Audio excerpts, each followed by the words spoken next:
Ey tarla ziraat heykin matıp görende gül içinde gülü ifap durdu. Mekhin mekhin koşun yalı karandı. Aşığını uğrayın karab durdu.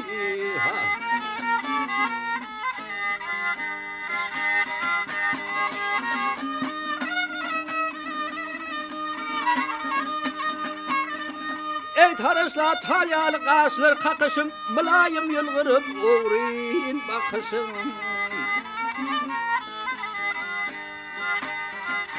Ey derya kimi toğlacıra bakışın.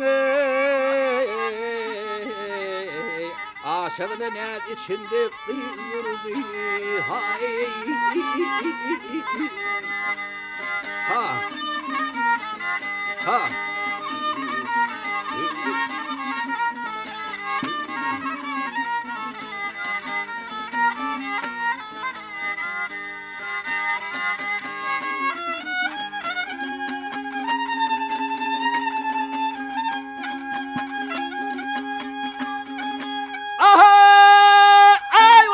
Bayları gör ki eredir her gören aşık onu desandırdır. Ey her bir seni hasta canı derdir. Aşığına bal içinde kıyırdı.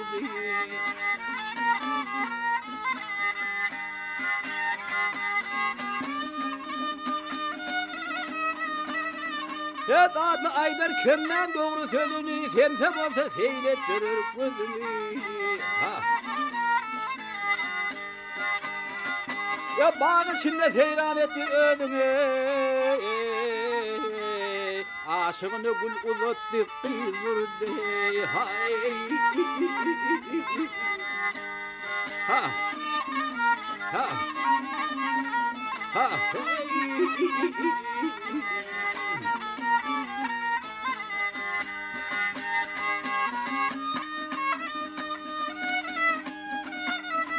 Ya bağ içinde seyran etti kızdırdı.